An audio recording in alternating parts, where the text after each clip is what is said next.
Paper को लेकर, NEET paper leak को लेकर, इस पूरे घोटाले और धांधली को लेकर सामने आए कनेक्शन। जैसे जैसे जांच आगे बढ़ी, प्रथमेश, जांच की आंच महाराष्ट्र तक भी पहुंची, लातूर से भी कई गिरफ्तारियां की गई। ये तो साफ है कि अब जो 24 लाख अभ्यर्थी हैं उनमें गुस्सा बहुत ज्यादा है और आक्रोश है। हाँ, वो हमने सड़कों पर भी देखा, महाराष्ट्र में भी जिस तरह से प्रदर्शन हुए, विपक्ष के निशाने पर तो सरकार आई ही, एनटीए आया ही, लेकिन लोगों का, छात्रों का, अभ्यर्थियों का गुस्सा जिस तरह से फूटा, अब जाहिर है इंतजार इसी बात का होगा कि कब सुप्रीम कोर्ट से इस पर फैसला आए। छात्र क्या चाह रहे हैं?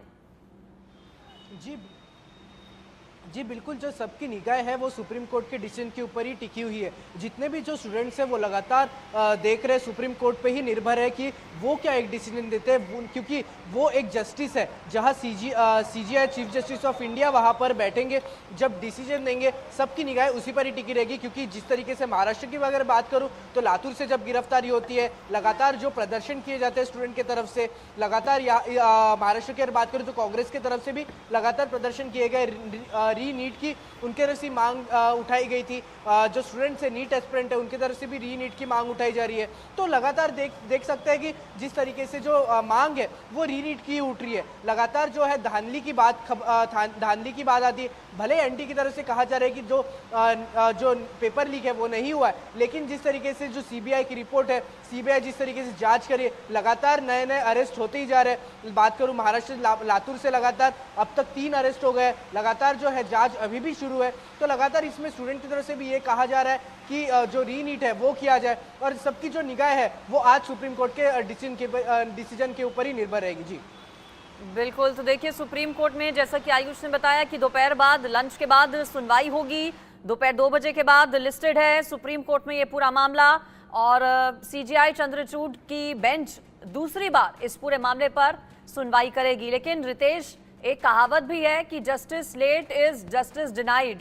छात्रों की ओर से एक मांग ये भी की गई थी कि काउंसलिंग पर भी रोक लगाई जाए, और अब काउंसलिंग की भी शुरुआत होने वाली है, चूंकि कोर्ट की ओर से काउंसलिंग पर किसी तरह की कोई रोक नहीं लगाई गई थी। ऐसे में क्या उम्मीदें ये छात्रों की अब हैं कि काउंसलिंग शुरू होने से पहले की जो पूरी पिक्चर है वो क्लियर हो? अब बिल्कुल छात्र जो हैं वो पहले दिन से ही यही मांग कर रहे हैं कि रीनीट हो, क्योंकि इतनी स्थिति कंफ्यूजिंग है। कभी आप ग्रेस मार्क की बात करते हो, कभी आप फिर से जिन लोगों को ग्रेस मार्क दिए गए थे उनके लिए एग्जाम कंडक्ट कराते हो, फिर इतने सारे साक्ष्य सबूत। आप देखिए कि पटना से लेकर गोधरा, हजारीबाग, धनबाद, आप देखिए कि इसके अलावा आप बात कर लें राजस्थान का कनेक्शन, हरियाणा का कनेक्शन। तो जब इतने सारे लूपहोल्स हैं, आप एनटीए के पास कोई ऐसा टेक्निक नहीं है जहां आप बता सकते हैं कि कितने लोगों को फायदा पहुंचा, कितने लोगों को क्वेश्चन पेपर पहुंचा, कौन कौन से लोग इसमें इन्वॉल्व हैं। तो जब सारी चीजें कंफ्यूजिंग है, कुछ समझ में नहीं आ रहा है, तो एकमात्र रास्ता है रीनीट, और यही छात्र चाहते भी हैं। उन साफ तौर पे कहना है कि काउंसलिंग वगैरह कुछ नहीं, क्योंकि कैसे आप गारंटी कर सकते हैं कि जो काउंसलिंग में जो लोग जा रहे हैं वो पाक साफ हैं या उन्होंने फायदा नहीं लिया होगा सोलवर गैंग की। तो इसको लेकर छात्रों में स्थिति काफी कंफ्यूजिंग है। हालांकि वैसे छात्रों की भी संख्या है जिनका कहना है कि अगर कम लोगों को इस चीज में, इस गोरख धंधे में इन्वॉल्व थे तो भाई आप उन पर कार्रवाई कीजिए। लेकिन ज्यादातर, अगर 100 में हम बात करें परसेंटेज के हिसाब से, तो 100 में 90% छात्रों की यही मांग है कि रीनीट किया जाए, क्योंकि ये सारी चीजें अब सर से ऊपर जा रही हैं। कुछ समझ में किसी को नहीं आ रहा है। लगातार हमारी स्टूडेंट से बात भी हो रही है, सबका यही कहना है कि हमें अब रीनीट चाहिए, उसके सिवा कुछ नहीं चाहिए। आयुष, क्या और पता चला जो सीबीआई ने स्टेटस रिपोर्ट फाइल की है सुप्रीम कोर्ट में, उसमें क्या है? सीबीआई की ओर से भी क्या ये बात कही गई है अपनी स्टेटस रिपोर्ट में जो कोर्ट को दी गई है कि धांधली हुई, कितने बड़े स्केल पर हुई, क्या इसका भी कोई जिक्र है? जी देखिए, जिस प्रकार से एनटीए की और सेंटर की रिपोर्ट सामने आई थी, वैसे अभी तक सीबीआई की रिपोर्ट सामने नहीं आई है, क्योंकि ये कल शाम को 5 बजे से पहले ही रजिस्ट्रार के सामने दोनों चीजें सौंप दी गई थी, जिसके बाद से इंडिया न्यूज को एनटीए की और सेंटर की वो रिपोर्ट मिली थी, और खास तौर पे वो अहम बिंदु हमें मिले थे जो इस पूरे मामले से सीधे सीधे मेल खाते हैं। अब बात करें अगर सीबीआई रिपोर्ट की, तो वो अभी कुछ देर पहले ही कोर्ट के सामने, रजिस्ट्रार के सामने प्रस्तुत की गई है। उसके अंदर क्या कुछ है ये जानना महत्वपूर्ण है, लेकिन अभी तक कोई जानकारी कोर्ट की तरफ से सामने नहीं आई है, ना ही सीबीआई के टॉप सोर्सेज की तरफ से ये पता चल पाया है कि आखिर क्या कुछ स्टेटस रिपोर्ट में लिखा गया है। लेकिन अगर कयास लगाया जाए तो सीबीआई रिपोर्ट में ये जरूर होगा कि आखिर पेपर लीक कहां हुआ, कैसे हुआ, किसके जरिए हुआ, क्योंकि ये 3 सवाल अहम थे जो सुप्रीम कोर्ट ने सीबीआई से कहा था कि आप अपनी रिपोर्ट पे फाइल करके जरूर दीजिएगा। इसके अलावा जिन लोगों को गिरफ्तार किया गया उनकी जो टेस्टिमनीज है, उनकी जो स्टेटमेंट है वो इस स्टेटस रिपोर्ट में हो सकती है। उन लोगों ने क्या कुछ बताया, क्या कुछ पूरा घटनाक्रम रहा, ये सिलसिलेवार तरीके से हो सकता है कि सीबीआई ने इस स्टेटस रिपोर्ट में फाइल करके दिया हो। लेकिन जब सुप्रीम कोर्ट के सामने स्टेटस रिपोर्ट पढ़ी जाएगी, सीबीआई अपना पक्ष रखेगी, तब पता चलेगा कि आखिर क्या कुछ सीबीआई ने कोर्ट के सामने प्रस्तुत किया है। जी जयेश, ये भी एक बात है कि हैरानी होती है, एक ऐसा पेपर जिसके लिए बच्चे दिन रात मेहनत करते हैं। हालांकि इंडिया न्यूज़ पहले दिन से ही उन छात्रों के साथ खड़ा हुआ है और मुहिम की तरह हम लगातार पहले दिन से ही, जब ये खबर सामने आई थी कि पेपर लीक हुआ था और बड़ी धांधलियां अलग अलग स्तर पर हुई थी, ये हैरान भी करता है कि कैसे अलग अलग राज्यों से पूरे जो तार हैं वो जुड़ जाते हैं, पेपर हो भी जाता है, रिजल्ट भी आउट हो जाता है और उसके बाद ये सब पता लगता है। और अभी भी कई ऐसी चीजें हैं जयेश जिन्हें छिपाने की कोशिश हो रही है। बिल्कुल, ये जो पूरा मामला है, मैं गुजरात की अगर बात करूं तो यहाँ पर बाकायदा एजेंट्स थे, जो एजेंट अलग अलग राज्यों के स्टूडेंट्स के साथ कांटेक्ट में थे। उनको ये आश्वासन दिया गया था कि उनको अच्छे नंबरों से पास कराया जाएगा, उसके बदले में उसको 10 लाख रुपए पे करने हैं। और ये 10 लाख रुपए की जो रकम है वो एडवांस में चेक के जरिए ली गई थी। ये 2 करोड़ 30 लाख रुपए के चेक बरामद किए गए थे और उसके अलावा 8 ऐसे चेक बरामद किए गए थे जो कि ब्लैंक थे। तो ये पूरा जो मामला जब सामने आया तो 30 ऐसे स्टूडेंट्स के लिस्ट सामने आई थी जो आरोपियों के मोबाइल से पुलिस ने बरामद की थी, जो कि ये बेनिफिशियरी थे। इसको बेनिफिट दिया जाना था। सेंटर के अंदर एग्जाम के दौरान जो प्रश्न उनको समझ नहीं आते थे उसको ब्लैंक छोड़ देना था और उसके बाद में उसको फिल किया जाएगा। यानी कि आंसर की, क्वेश्चन की के साथ साथ आंसर की भी सेंटर को मिल चुकी थी, तभी ये आंसर फिल किए जा सकते थे। कोई भी सुपरवाइजर आंसर की के बिना आंसर फिल नहीं कर सकता। तो ये आंसर की भी उनके पास आ गई थी, ऐसा कयास लगाया जा रहा है। तो यही बात है कि ये पूरा जो मामला है वो एक सेंटर पर नहीं, लेकिन अलग अलग और भी सेंटर जो है वो इसके अंदर इन्वॉल्व थे। लेकिन एक सेंटर उसी दौरान जब एग्जाम हुई उसी दौरान पकड़ा गया, लेकिन बाकी ऐसे कई सेंटर हो सकते हैं जो कि पकड़े नहीं गए हैं। तो ऐसे सेंटर को आइडेंटिफाई करना अब के समय में बहुत ही मुश्किल है। कितने लोगों को इसका बेनिफिट मिला है ये भी कहना बहुत ज्यादा मुश्किल है। तो यही बात है कि जब सुप्रीम कोर्ट ये सवाल कर रहे हैं कि कितने बड़े स्केल पर ये पूरा स्कैम हुआ है, तो ये पता लगा पाना सीबीआई के लिए भी बहुत बड़ी सरदर्दी है। और यही पता लगाने के लिए गुजरात के करीबन 7 से 8 ऐसे सेंटर थे जहां पर सीबीआई ने छापेमारी की थी, वहां पर सबूतों को खंगालने की कोशिश की थी। तो हो सकता है कि इस स्टेटस रिपोर्ट के अंदर सीबीआई की तरफ से इन सारी चीजों का भी जिक्र किया गया होगा। और देखने वाली बात यह भी होगी कि सीबीआई ने यहाँ पर कई दिनों से जो जांच की है, कई लोगों के स्टेटमेंट्स लिए हैं, जो एग्जाम के अंदर जो स्टूडेंट्स यहाँ पर दूसरे राज्यों से आए थे, 1500 किलोमीटर दूर से यहाँ का सेंटर पसंद करके यहाँ एग्जाम देने के लिए आए थे, उन छात्रों से और उनके जो अभिभावक है उनसे भी पूछताछ सीबीआई ने की है। तो उन सारी चीजों में क्या चीज निकलकर सामने आई है, उन सारी बातों का जिक्र सीबीआई की स्टेटस रिपोर्ट में हो सकता है। और उसके बाद ही जब ये सुप्रीम कोर्ट के सामने ये मामला पूरा आएगा और जब ये स्टेटस रिपोर्ट के बारे में बात होगी, तभी ये खुलासा हो पाएगा कि सीबीआई ने अपनी रिपोर्ट के अंदर किन किन पहलुओं का जिक्र किया है और कितने बड़े पैमाने पर ये पूरा मामला फैला हुआ था वो बताया है। तो ये बहुत ही अहम बात है कि सीबीआई ने अपनी रिपोर्ट सौंपी है और सुप्रीम कोर्ट अब इसको संज्ञान में लेकर बिल्कुल, अब सुप्रीम कोर्ट में होने वाली सुनवाई पर जाहिर है निगाहें टिकी हुई हैं। लेकिन रितेश, मामला जिस तरह से सामने आया उसने सभी को चौंकाया, हैरत में डाल दिया। ग्रेस मार्क्स से पूरा विवाद शुरू हुआ, धीरे धीरे परतें एक एक कर खुलती गई, अलग अलग कई स्तर पर, अलग अलग लेवल्स पर जिस तरह से धांधलियां हुई, उसके बाद जाहिर है ये सवाल कई सारे, चूंकि हरियाणा के झज्जर में एक सेंटर पर इतने सारे स्टूडेंट्स के मार्क्स आना, ग्रेस मार्क्स, उसके बाद पेपर लीक, जांच की आंच अलग अलग सेंटर्स तक पहुंची, अलग अलग राज्यों तक पहुंची। बिहार में भी चाहे हम ओएसिस स्कूल की बात करें, झारखंड कनेक्शन की बात करें या फिर पटना का लर्न प्ले स्कूल भी, जैसे जैसे जांच आगे बढ़ी रितेश, कई खुलासे हुए। देखिए, ये ऐसा नहीं है कि ग्रेस मार्क आया या 4 जून को जब रिजल्ट आया तभी ये सारी चीजें सामने आई।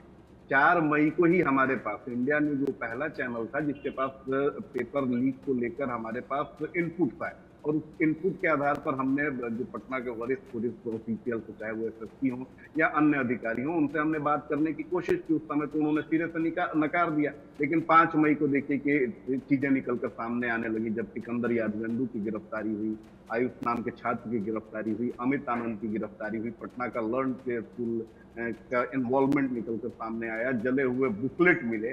तो ये तो सारी चीजें जो है वो 5 मई जिस दिन एग्जाम कंडक्ट हुआ था उसी दिन सामने आ गई थी। लेकिन उस समय क्योंकि एनटीए को लगा था कि सारे लोग इलेक्शंस में बिजी हैं, ये किसी को पता नहीं चलेंगी, या जो सॉल्वर सरगना है उन्हें ये फील हो रहा था कि चलो इलेक्शन का समय है, मीडिया भी उसी में बिजी है, किसी को पता नहीं चलेगा। लेकिन इंडिया न्यूज 4 मई से ही इस खबर को लेकर लगातार लीड कर रहा था, और जैसे ही रिजल्ट आया, जब पूरे देश से इस पर सवाल उठने लगे, तो उसके बाद जो हमारे पास 4 मई को जो इनपुट आ गए थे उसी इनपुट को हमने आगे बढ़ाया। और देखिए कि जब इनपुट आगे बढ़ाया तो पटना लर्न प्ले स्कूल का जो उसकी संलिप्तता है वो निकलकर सामने आई। हमने सबसे पहले बताया कि हजारीबाग कनेक्शन क्या है, झारखंड कनेक्शन क्या है, रांची से पहले सारी चीजें कैसे कंडक्ट हुई थी। वो तमाम चीजें जो है वो सीबीआई की जांच में उसका खुलासा हुआ। और आपको जानकर हैरानी होगी कि इंडिया न्यूज ने जिन 15 सवालों को लेकर हमने अपनी खबर जी बिल्कुल, देखिए 24 लाख छात्रों के भविष्य से जुड़ा ये सवाल, रितेश आपकी आवाज बीच में कट गई, आऊंगी आपके पास में एक बार फिर से। क्या एक बार फिर से नीट का एग्जाम होगा? प्रथमेश, भले ही सरकार ने कल जो हलफनामा दाखिल किया, एनटीए ने जो हलफनामा दाखिल किया उसमें ये कहा कि करवा पाना मुश्किल है, हम नहीं चाहते कि एग्जाम फिर से हो, लेकिन उन स्टूडेंट्स का क्या? अगर री एग्जाम नहीं हुआ, उन स्टूडेंट्स का फिर क्या होगा जिन्होंने दिन रात एक कर पढ़ाई की, मेहनत की, और फिर बाद में ये पता चला कि भाई जो स्टूडेंट्स इस लायक नहीं थे कि उनके मार्क्स अच्छे आए, उनको चूंकि पेपर पहले ही पहुंच गया था और वो उनसे आगे निकल गए, उन स्टूडेंट्स पर जाहिर है क्या बीतेगी, ये सोच पाना, समझ पाना मुश्किल नहीं है। जी बिल्कुल, अगर मैं बात करूं तो स्टूडेंट्स की अगर बात करूं तो इन सब चीज़ों की वजह से कहीं ना कहीं स्टूडेंट भी डीमोटिवेट हो जाते हैं। तो कहीं ना कहीं जो स्टूडेंट के मन में भी है कि नीट एग्ज़ाम होना चाहिए, लेकिन कहीं ना कहीं जिन्होंने जो मेहनत करके जिन्होंने एग्ज़ाम दी उनका क्या, एक बहुत बड़ा ये सवाल उठता है। तो ये लगातार जो है सुप्रीम कोर्ट भी अगर देखा जाए तो सुप्रीम कोर्ट भी इन सब जो पैमाने हैं हर एक सवाल के ऊपर जांच करेगी, हर एक सवाल के ऊपर जो जवाब पूछेगी, इसके बाद हर एक जो सवाल की जवाब है उन्हें देना पड़ेगा।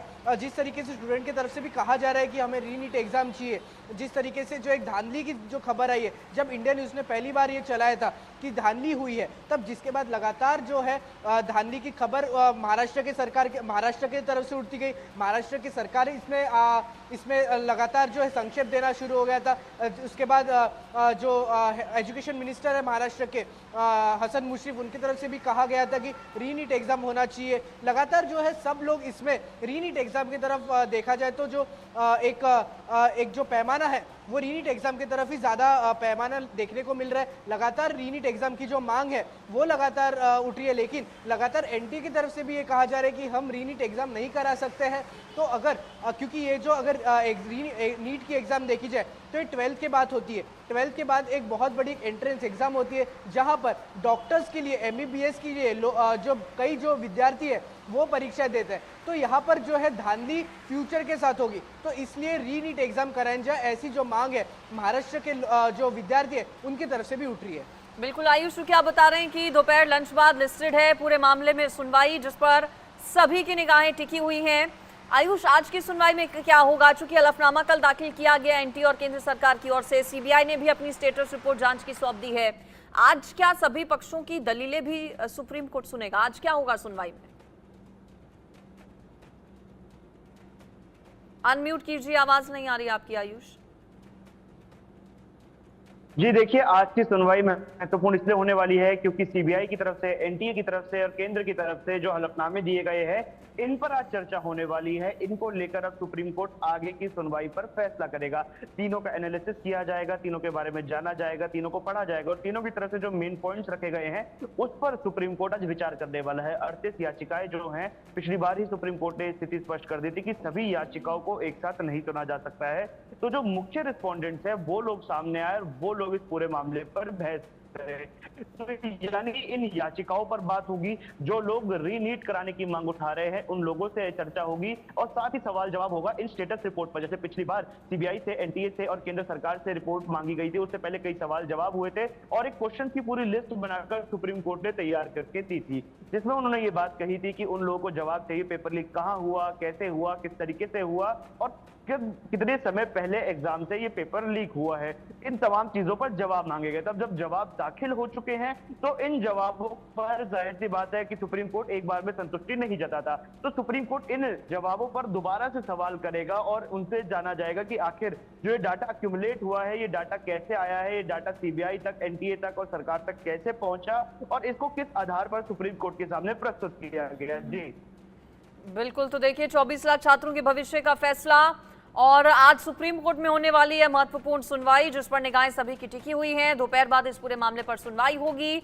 देखना यह होगा कि क्या आज जो हलफनामा कल दाखिल किया गया है एनटीए और केंद्र सरकार की ओर से, उस पर चर्चा होती है, किस तरह से चर्चा होती है और फैसला कब तक आएगा। आयुष, चूंकि काउंसलिंग की भी शुरुआत होने वाली है, ऐसे में क्या ये माना जाए, क्या ऐसा छात्र उम्मीद कर रहे हैं कि काउंसलिंग शुरू होने से पहले ही कोर्ट की तरफ से कुछ राह उन्हें मिल पाए?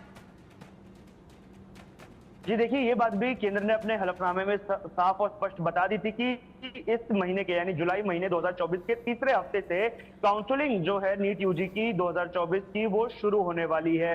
उस पर सरकार विचार बना रही है कि तीसरे हफ्ते से काउंसलिंग शुरू कर दी जाए। अगर तीसरे हफ्ते तक सुप्रीम कोर्ट काउंसलिंग पर स्टे नहीं लगाता है तो वो 24 लाख बच्चों की आशाएं टूट जाएंगी जो टकटकी लगाए सुप्रीम कोर्ट की तरफ देख रहे हैं। देखिए, यहाँ पर भी छात्रों के दो पक्ष है। एक पक्ष है जो चाहता है रीनीट हो।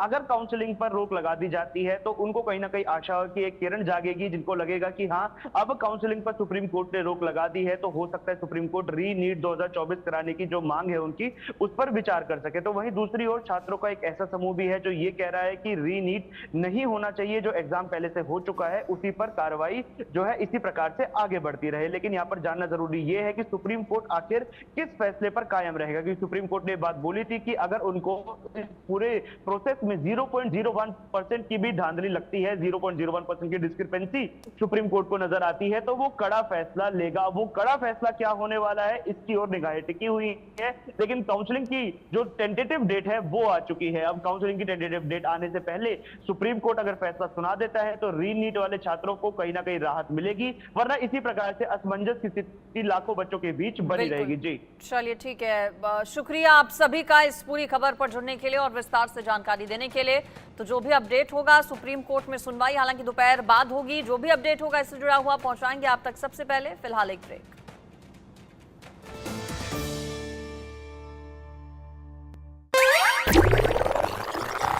तीखी मिर्ची